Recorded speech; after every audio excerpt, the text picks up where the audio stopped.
week 1 is in the books, and there was some good, encouraging performances from many young players. I feel like all the quarterbacks showed good promise.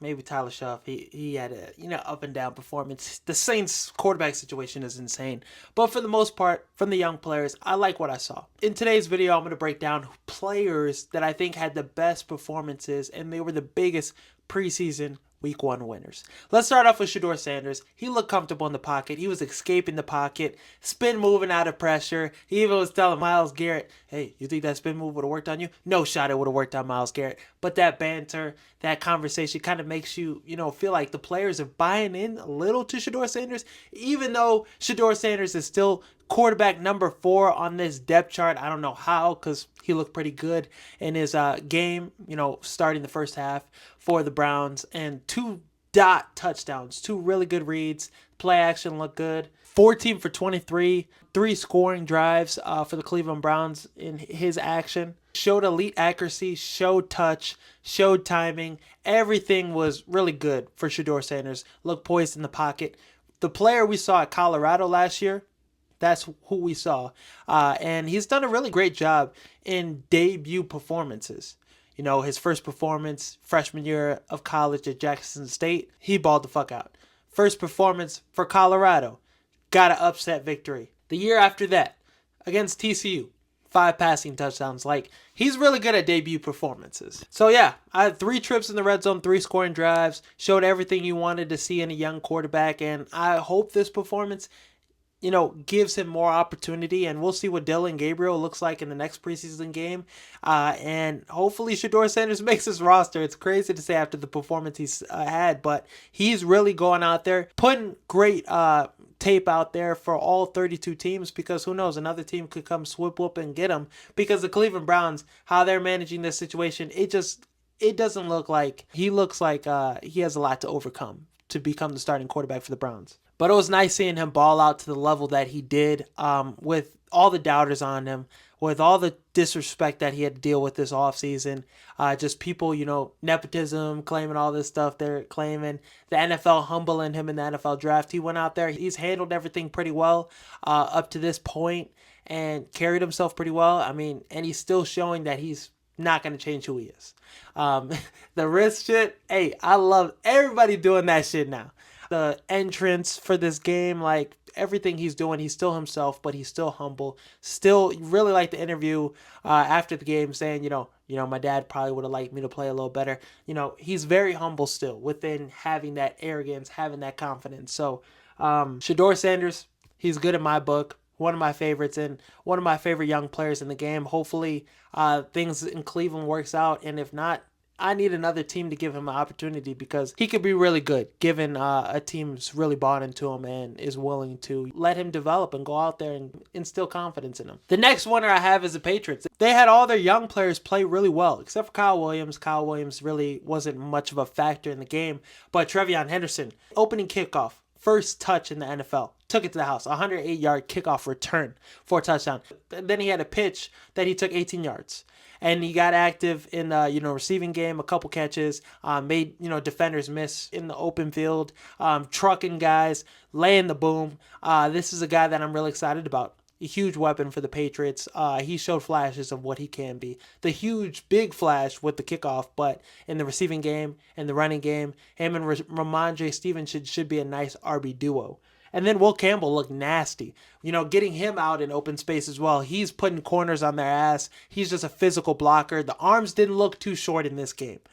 He held his own pretty much. And then him and Gerald Wilson, on the duo blocks, that looked really special. And I'm really excited about those two guys changing this offensive line completely already, probably this year, with how good those 2 rookies could be. And yeah, just bringing that physicalness, just that guy that embodies everything you need an offensive lineman in. Just trying to take the power of Will from the opposing guy. And just every interview you hear from him, hey, I'm going to die by my quarterback. I'm put all on the line. Just how he approaches the game, how the mindset he plays with, I really love it. And just a Mike Vrabel guy through and throughout. Now the Patriots might have another Wes Welker variant in Efton Chisholm.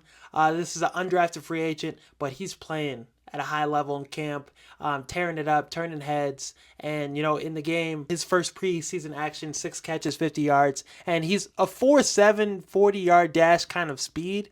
Not the fastest guy, but he plays fast. In the screen game, making defenders miss. Smaller guy, but one guy's not taking him down. Just has hella heart, can make people miss, has elusiveness, great route runner, great separator. So he's a Hunter Renfrow kind of guy, but faster, more elusive.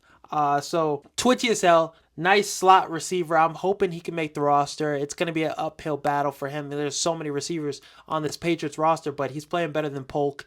Some of the other receivers that the Patriots have drafted recently, so who knows? Kyle Williams, Stephon Diggs, Pop Douglas, and the other receiver from LSU that they drafted, like he could get in that conversation with those guys and be a huge playmaker for Drake May. Already what we've seen so far, he's playing to a high level. So practice squad looks like the most likely scenario for him. But if he keeps putting up performances like this in camp and in the preseason, he could make this roster. So the Patriots right now, it looks like they hit on all their draft picks, hit on all their additions with the young players they got in this offseason. Will Campbell looks solid. Henderson looks fantastic. Kyle Williams tearing it up in camp.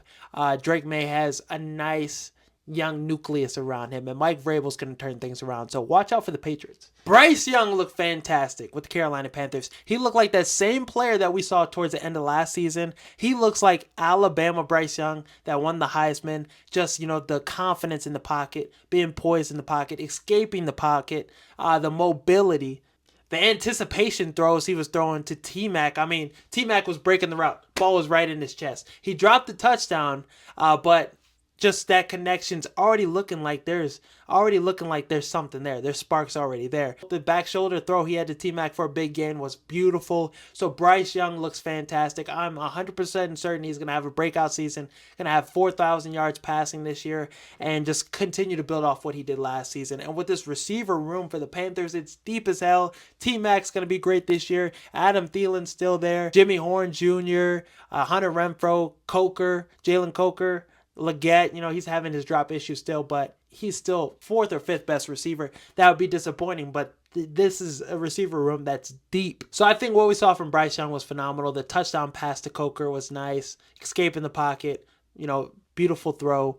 4 for 6, 58 yards passing. So I think there's been enormous improvement in Bryce Young's game. And I think, he's going to be a top quarterback in the NFL this season. T-Mac had some drops, but I think there was enough promise within this game with him, just seeing the route running ability, just seeing the big threat he could potentially be with Bryce Young. The last 2 winners I have, 2 Giants players, 2 first-round picks for the Giants. Now, Abdul Carter played 6 pass rush snaps, played 6 snaps, and he had 3 pressures on 3 pass snaps. He was cooking Deion Dawkins. Deion Dawkins is one of the best tackles in the NFL, Pro Bowl tackle, and Abdul Carter was making him look like barbecue chicken. A different move every time. That's what Abdul Carter's he's going to be a generational pass rusher. He's going to be a Micah Parsons kind of impact player. Double-digit sacks right out the gates. Defensive Rookie of the Year favorite probably. But with this dominant defensive line the Giants have, Dexter Lawrence, Brian Burns, Kayvon, he could just go out there and just be himself. There's not a lot of pressure on him to be a double-digit sack guy. There's also more dominance around him where he could just go out and, get one-on-one looks. Dexter Lawrence is going to command a lot up the middle.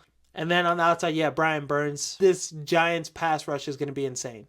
They're going to lead the NFL in sacks. So it's looking good for Abdul Carter, and he's getting cross-trained in training camp. He's playing, linebacker position, and he's playing edge.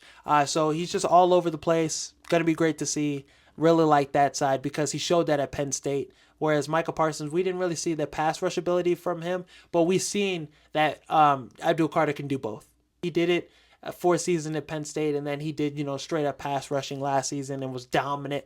So I'm excited about Abdul Carter. I think he could definitely be better than Micah Parsons, I think. And then Jaxson Dart showed great promise, made some great throws, the nice touchdown pass to Lil Jordan Humphrey. 12 for 19, 154 yards passing. it was really easy. They didn't ask him to do too much, a lot of screens, but he showed confidence. He showed the mobility. He showed that he can, move and get out the pocket. And that's what Brian Daboll's liked out of his quarterbacks. Danny Dimes was very mobile. Vanilla Vic, Josh Allen, we know what he is as a runner. So Jaxson Dart has a little bit of that in his game. And if he could get, more refined as a passer, he could be exactly what the Giants want him to be. And having Russell Wilson, having Jameis Winston, two great veteran quarterbacks, Russell Wilson could start this whole season. And just Jaxson Dart, just learn, work with the twos, get better and better, build off this preseason, and then take over the job next year. I think that's a good plan for the Giants, and I think them not rushing him out there is the best plan for them because there were some mistakes. There was almost an interception that he threw, but still some stuff to work on, and he could definitely benefit from being somebody that could just sit and, sit this first year out because this schedule is brutal for the Giants. The defenses they go against, just have a guy like Russell Wilson, stable quarterback. Let him just watch his process and what he does every single day. Because Russell Wilson might be corny, might be a goofy guy, but this is one of the true professionals in the NFL. So I like what I saw from Dart. He scored in the 2-minute situation, used his athleticism, showed what we liked from him at Ole Miss. I mean, it's looking like, him, Kim, Ward, and Shedeur, maybe those three quarterbacks could be hits. Who knows? That's all I got for this recap. Let me know down below in the comments players you thought had great performances in preseason week 1. Some people thought the NFC North was going to be the worst division in football this season. They thought it was going to be as bad as the NFC South.